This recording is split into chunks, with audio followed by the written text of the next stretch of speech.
Hello and welcome to Gathering Conversations, which can be found on the Gatherings Place website or on YouTube, or we also do Audible podcasts from the Apple Store, locations where you'd find podcasts. Welcome to today's episode number 21 on Friday, February 21st, 21. I'm surprised we've made it to 21 episodes. This is more work than I had ever realized, but we're having a lot of fun with it, especially the stories, mostly because we're just hearing some wonderful stories how God works in people's lives. This week, we're going to do part two of the Burgins. Short announcement time this week because the Burgins is just a little bit longer. So let me just tease us with next week will be Chad Cornwell. Great story. A couple weeks after that, 1 week after that would be the Walker family. Tyrone Walker and his wife Samantha. Wonderful story. That'll probably be a two-part episode. So then let's get into the Burgins part two this week. Thank you. Let's dive into the Gathering Conversations podcast. We're here to have genuine conversations about understanding what it means to be a Christian and how to live a truthful life that pleases Him. Our goal is to equip others to share the teachings of Christ with others. So, let's jump into today's conversation.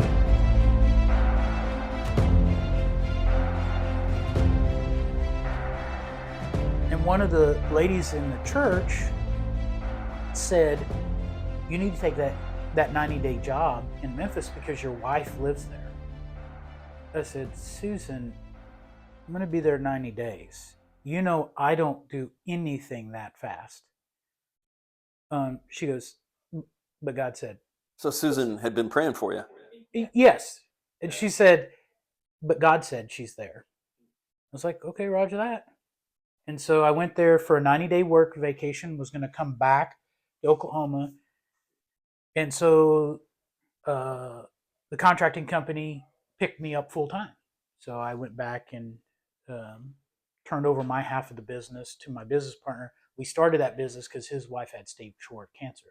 So my contribution to him was, hey, I'll come back and train 10 people on wireless computing. You'll have your workforce, and I'll give you my 50% of the business to take care of your wife because we know she's dying. This was about you spending time with your wife. And so that month that I moved here in Memphis, she moved to Florida to go to Pensacola Christian College. And so that was in 2003. You showed up at the Navy base in 2007, right? Yep. 2007. So that was more than 90 days. I was big into powerlifting. I was getting ready for the World Championship powerlifting meet. That's what he was doing. Like Right. he was working out. Heavy. He was powerlifting. Yeah. Heavy. Yeah. I mean, at my last competition, I bench pressed 515 pounds, squatted 700 pounds, and pulled 600 pounds, all natural, and won 2 world champions and 3 national championships and set all the Tennessee state records. So, and I was the smallest person on my team, and I weighed 240 pounds at the time. I weigh 183 pounds now. So different transformation. And then adding this 120-pound pipsqueak to the team was going to be like, Yeah.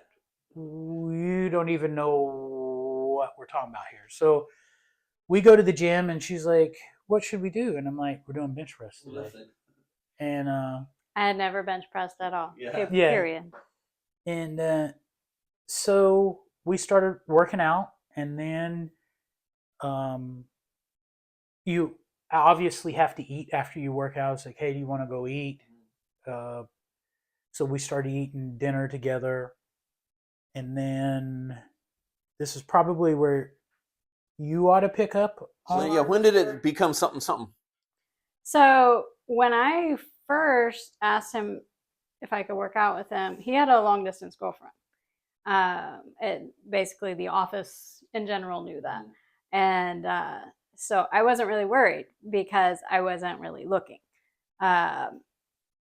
So we started eating together just more out of necessity than anything. You had to work out. You're tired.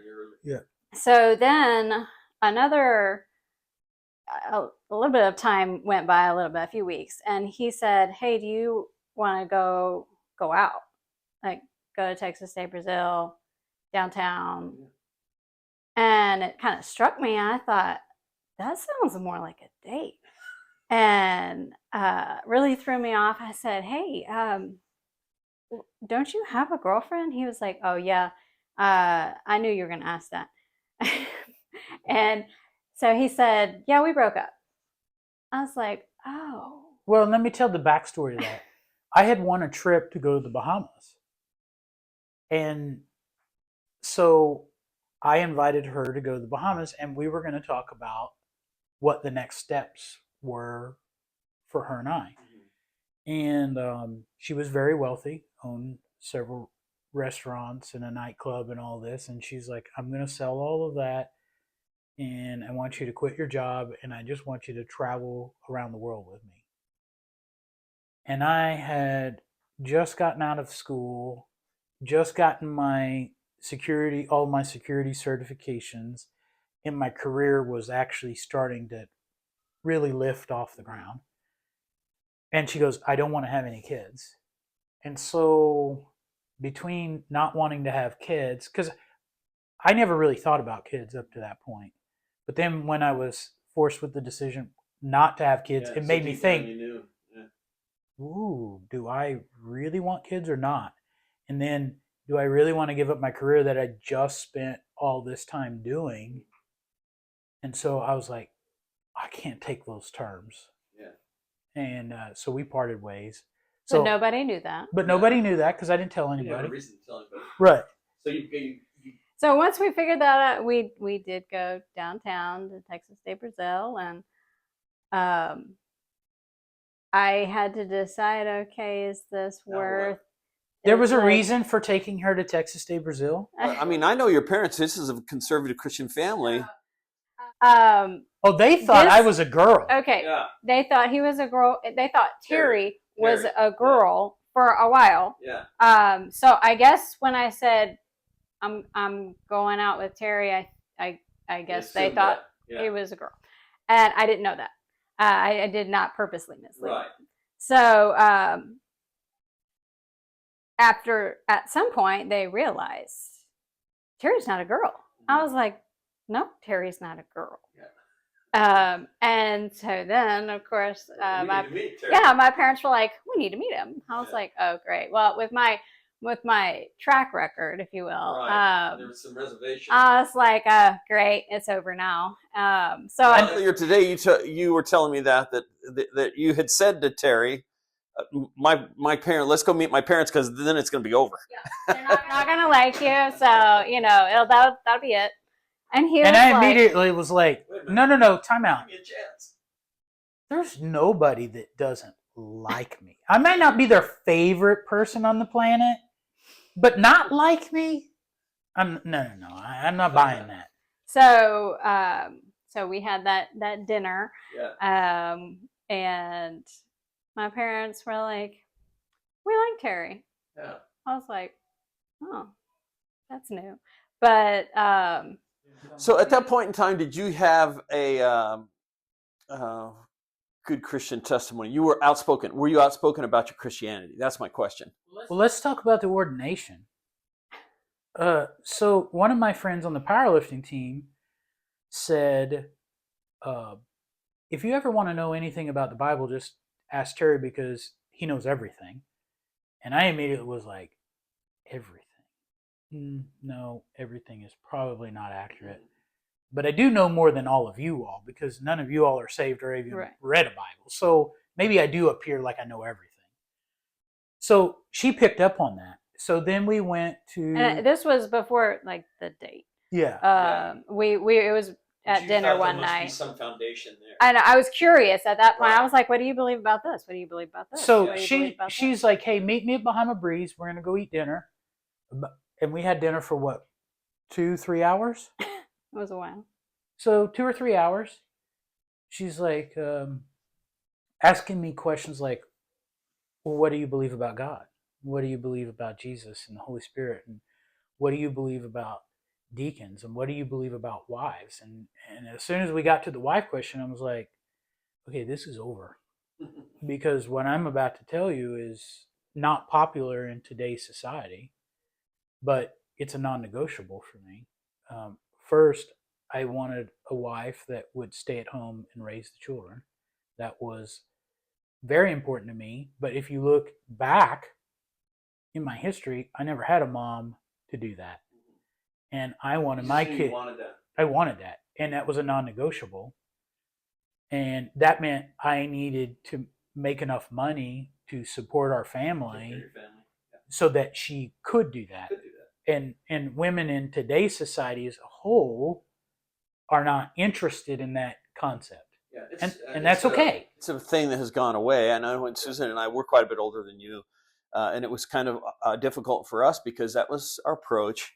But it was during a time in America when a lot of women were leaving the house and going to work. So all of my peers now had 2 incomes, and I'm trying to keep up with the people that went from 1 to now 2. They can run ahead of my ability. And so inflation and other things took off because of that. And the cost of housing went way up because of that. So the paradigms were shifting, and it was difficult to go through that. But God was good and provided, and evidently you guys made it through that too. Yeah, and I mean, she asked questions like, so the wife question was a big gotcha. The second question that would get people when I would have this conversation is what I believed about salvation. Once you're saved, you're always saved. God's holding you in the palm of his hand, not you holding on to him. I always tell people John 10:28, no one can pluck you out of my hand. That's my God saying to me, I got a hold of you. It's not you got a hold of me. Wonderful. So I was not actually intending it to be so intensive, but apparently it drained him. Because I went home thinking, I was just kind of digesting it all. Yes. But the next morning, he calls me. I hadn't even gotten into work yet. And he's like, look, whatever you do, whatever you think about me, can you just not go in and tell people that I've lost it, like I'm crazy? And I was like, why would I do that? And he was like, well, because, we talked about a lot of stuff last night and spiritual things. And I was like, oh, no, I agreed with you. He was like, oh, that's great. Well, you couldn't tell, you couldn't say anything. You were just no. Wonderful. Like when we first started this conversation, you were doing all the talking. You were like, hey, can you give me some feedback? Yeah. I was getting no feedback. Yeah, it was like this. Yeah. But you were just digesting it. The flashlight and the no emotion, stoic. Well, you probably weren't expecting some of those answers, even if they were appealing answers. I was not I mean, honestly, I always go back to that was a hard, that was a challenging moment in my spiritual life. Those years right around there, and there's way more that are totally not relevant. Yeah, we're talking about. So I was at the point where I was the only one my age at the church that we were going to, like remotely my age. Yeah. And I had almost given up, like, where did all of these people my age go? Yeah.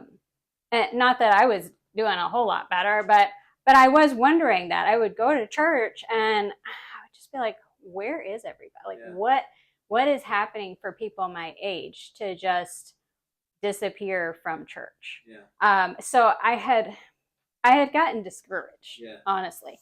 So for him to say, I do believe that, and I believe this, and I believe that you have to trust Christ for salvation. You don't have to do exactly. Yeah. I was like, I am not an island unto myself. There's other people. Yeah.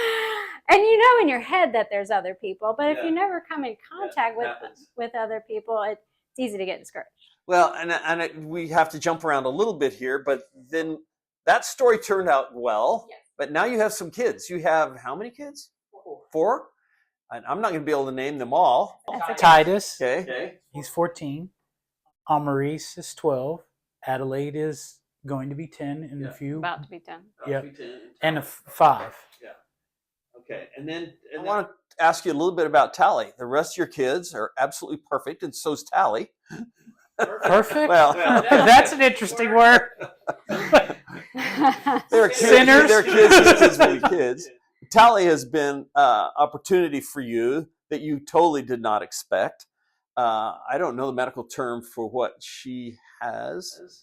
She has something called Rett syndrome. Rett syndrome, and that's not Tourette syndrome. It's not. It's named for Dr. Andreas Rett. Very rare. Together.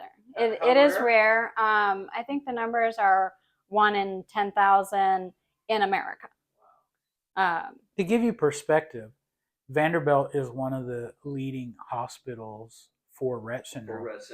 And their clinic was only opened once every other month on the 3rd Friday of the month. So probably like a traveling doctor was. Well, they had a neurologist and Right. a team, and kids from the local states that can get to Nashville Once a month. Yeah, Okay. that's all they had. go once every other month. Yeah, they Yeah. only had enough So just kids not to very justify many. that. And what, just the meat and potatoes of what this does to her physically, what? It is a genetic disorder, Okay.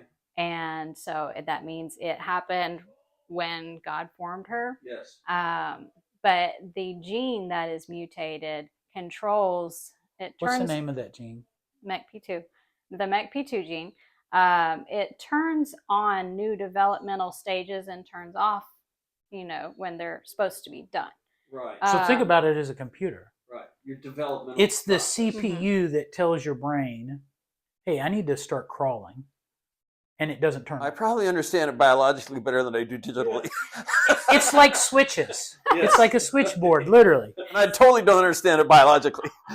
So what that typically looks like, Holly was a little less on the typical side, but Yes. that gene does not really come into play until closer to like 18 months and forward. So you got these little babies, usually girls, because it Yes. affects the X chromosome. Chromosome. You have these little babies. They're beautiful and Yes. perfect and wonderful. They start walking Yes. and they start saying words, and then they hit something. The gene doesn't And- tell Yeah, them. because as an infant, she just seemed as normal as any. Well, we started having problems earlier than that, Really. and that ultimately delayed our diagnosis. Okay. And COVID hit. Oh yeah, I've Yeah. forgotten about that. So- What's that whole thing do to you emotionally as that realization starts coming? 9 and day different reaction between the two of us. Well, you would expect male and female. Who's I think- on? Probably me. Okay. I think part of mine was over time, because once you figure out, oh, she's 7 months old, she's still not rolling over, and she was supposed to roll over 3 months Was ago. there denial ever? A little bit, mainly because I had to keep my sanity. Through that initial COVID, she was born in August of 19. So about 7 months is when we started really wondering what was going on. Because she was That's- 11 pounds. Yeah. We're like, we already had 3 kids. This is not normal. Yeah. So that was March of 2020. That is when everything shut down. Yeah.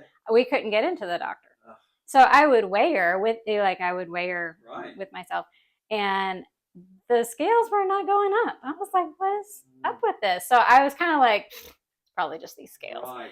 But come June, when we were able to get back into the doctor, our normally very cheerful and reserved doctor came in and she said, what is going on? And Because she's Because the seen, weight issue. yeah, she's Because seen she- our other 3 kids.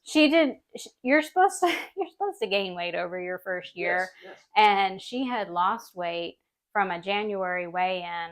She was 5 months old to about 10 months old in June, and she had actually lost 2 ounces.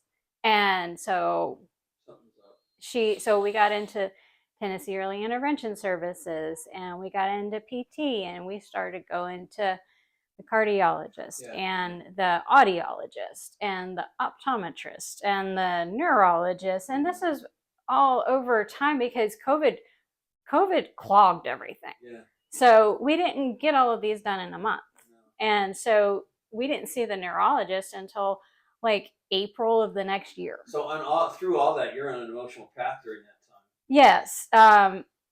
And at that time, I was very hopeful that it was just, Lord, whatever this is, help us fix it. Fix it and move on. Yeah. Yeah, like... My mindset was completely different. What was happening to you as it unfolded? My mindset was, God, give me a name for what's wrong. I literally don't care what it is. Just give me a name so that I can put a face to this situation, and I can study it, I can analyze it, and I can figure out what's in the realm of possible for this kid. Because to me, it was all about what is her potential. I already knew God was on the throne. God's going to take care of it. Not saying that she doesn't think that or believe that, because my mindset was the opposite of hers, which I believe that's why God gives a man and a woman. Could be. Now I'm an emotional guy, so I could see myself just crying about it all the time. Did you fall into that? I don't know that I was crying all the time, but I cried at night fairly often, just because at night, your thoughts kind of get a hold of you anyway. At least mine do. And they tend to wander if I don't just say, okay, Lord, help me just to go to sleep and not overthink things, because I'm an overthinker. And, just the thought that, this kid might never say mom. Yeah. That type of thing. I should have pointed that out. That one of the issues is she's non-communicative in most ways. Verbally. Yeah. She can communicate on an iPad or with cards by touching them and selecting. Sometimes I've even seen her with you guys, maybe when you're feeding her or something, that she want a little more, or she'll point to her favorite foods. She'll tap her table if she wants. She is non-verbal. She's non-mobile. Now, has this been an opportunity at all to testify about Christ when people are around and seeing this burden it is a burden that you carry at times? We homeschool. I wouldn't say it introduced me to more people, new therapists, and just a world of hurting people in the disability world. That aperture, like in a camera, expanded. Okay. So I do meet new people, but I wouldn't say I have stayed busy, probably doing less of what I should be doing. And I have talked to therapists, and they knew we went to church. They knew that I believed in God. And I would speak of the Lord. I think I'm more nervous to say, what do you think about the Lord, and what do you think about eternity? To me, it makes me ask the question, what would you do if you didn't have God, if we didn't have this great eternal faith that we have to go through this kind of a trial? And I set up a Rhett Mom dinner, which there were, I don't know, 5 or 6 of us that met for dinner. Right. And I did send them an invitation to our church, and many of the ones that I have met, they do go to church, and they'll speak about the Lord on their Facebook pages or whatever. So I guess I observe it, and I kind of monitor, how are you doing, and I have reached out to other moms, maybe in different situations, but still within the disability community. Like, I'm praying for you. Can I encourage you in any way?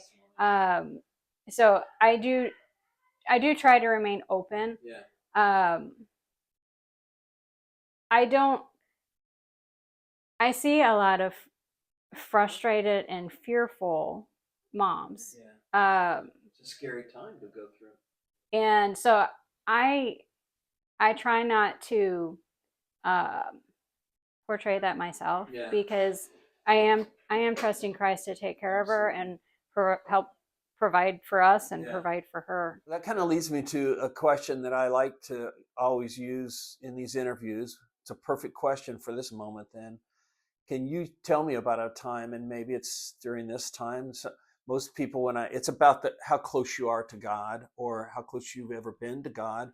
Most people, when I ask them that, most of the time I get someone saying right now, but not every time.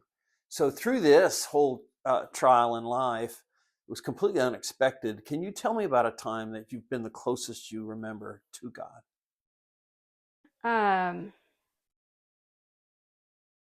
I feel like I have grown closer to him over the years, that sanctification process that we've talked about. Many years ago, when my 12-year-old was born, that year I decided that I grew up in a Christian home, went to a Christian school, went to a Christian college, and I had never sat down and read the Bible cover to cover. I mean, I had been all over the Bible throughout life, but I was like, no, I'm going to sit down and do it. So that year that she was born, so 2012, I read the whole Bible all the way through. And I wouldn't say I was closest to God that year, but it kind of helped me understand, the Holy Spirit is my teacher as I'm reading, as I read the scripture. And that has kind of kept me encouraged to continue reading. And throughout Tali's diagnosis process, which was about 2 years, from hey, something's going on for her, to hey, it's Rett syndrome. It has kind of kept me grounded. Not to say I was never sad. It's not to say I wasn't heartbroken. It's not curable. But it's not curable. But I decided to keep reading my Bible and keep trusting. And the Lord has shown so many times, hey, I've got you. And so fast forward to today, I'm still trusting the Lord, and I know that He will continue to teach me as I continue to stay in His Word. I won't ever be perfect, but I can be more like Christ. He can help me be more like Christ. Let me give you my perspective of all of that, because it's a little different than hers, but it's from the outside looking in, where hers is the inside looking out. When we were married, we were both working. She stopped working at the Navy base in January. Titus was born in February. Going from being productive citizen, making money and being out in the workforce, to staying at home, getting the house ready, transitioning to being a mother, and having the first child, all of that happened in about 60-day period. And I don't think either one of us realized how hard that was going to be in change, from having a child that was colic, to spitting up, to crying, to being a first-time mother. And depression, I think kind of postpartum depression kicked in. And it took a while through, and plus she was finishing her degree, because I promised her dad that if we got married, she would get a bachelor's degree, because if something ever happened to me, I wanted her to be able. So she was doing her degree while feeding this child every. So it was a massive life change. But then fast forward to Amaris, which was 2 years later, whatever was broken, it was like the moment that Amaris was born, everything was healed. it was really strange to watch from the outside, watching her go through that. It was like there was a revival period when Maurice was born, with her Christian life, her joy, her happiness was restored. Not that she was sad or anything like that. Yeah. It was just a change, like a paradigm change, like it was almost a new person. Is he describing something that's the truth? I'm confused by that. What's your take on that? So when my oldest was born, that was a super rough year. And I probably had postpartum depression. Right. Which we automatically this think. This is what he's observed. This is what I'm observing. It was truly an awful time. And it got a little tense between us because I was horrible. Like I was horrible. Yeah. And I felt bad that I was being horrible. You know? So yeah. But I was like, you got to snap out of this. Yeah, like you've through that together. You literally got to pull up your bootstraps, and we got to get on with this because life isn't changing now.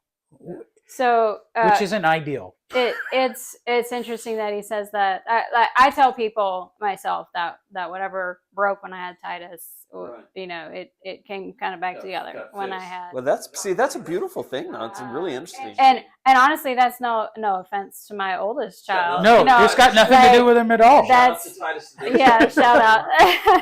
He disappeared. And I loved him. Yeah. Like I wasn't trying to kick him out. It's just the development of life, and there's times where you really go down, and you need so the healing of the Lord. And I would say that was your valley since we've been married. Yeah. Oh. Yeah. And I like to end always on the same question. And Terry, I asked Kelly the last one. I'll ask you this one. Can you? And it might be through this time, but you just tell me a time when I know just as sure as I'm sitting here that this table is brown, and I know that God is going to lead me to eternity. He has revealed to me through experiences in life that he is real. And is there a time in your life when God has really revealed himself to you as to be real?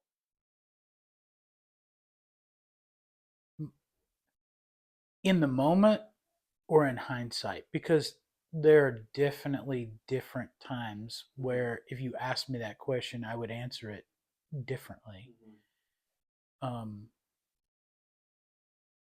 In hindsight, pre-salvation, living in the hood, having homeless people, living under a bridge myself at one time, to I had a friend get kidnapped and chopped up and put in a river, and I was going to go stay the night with him that night. My dad said no. My dad wasn't a Christian. But there was something, and I say it's God. Yeah, God was trying to reveal himself to you. Said, you're not going to go. Yeah. Another time is I had some friends that I was going to go stay the night with. We were going to go camping out to the lake. After you were saved? No, this is still before. They captured 2 elderly people and set them on fire in a car. And had I been there, I would have been killed by the state of Oklahoma just for being with them when that happened. All that to be said, that's just 2 of probably hundreds of events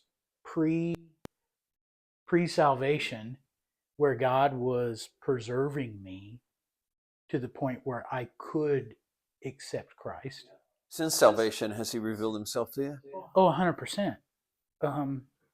That conversation where I sat down with God and I said, it's me and you. Like, I need you to teach me because there's nobody here. Yeah, there's a youth minister. Yeah, there's a pastor, but I see them for 3 hours out of the week. I need to hear the other 24.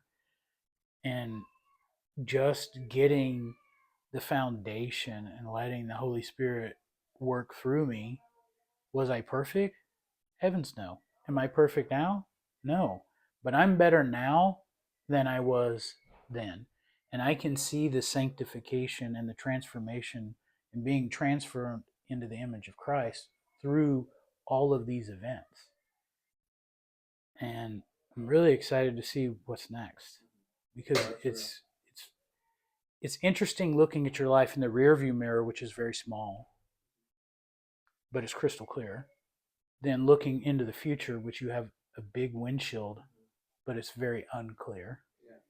And I love that paradigm switch, because I'm looking forward, seeing in the back, crystal clear, seeing in the future, just with enough light to take the next step. It's beautiful. God got us this far, right? And He'll clearly take us on. I mean, how can you trust God for salvation if you can't trust Him for the next step? Every day. I mean, it's got to be that way. There's no other way. Well, you guys, thanks so much for being transparent and taking the time to just share. I know that there's a ton more we could talk about in an interview like that, but I hope, my prayer is that this will be helpful to someone else who doesn't know who God is, or doesn't know about salvation or this thing that we talk about. You can truly know where your eternity will be.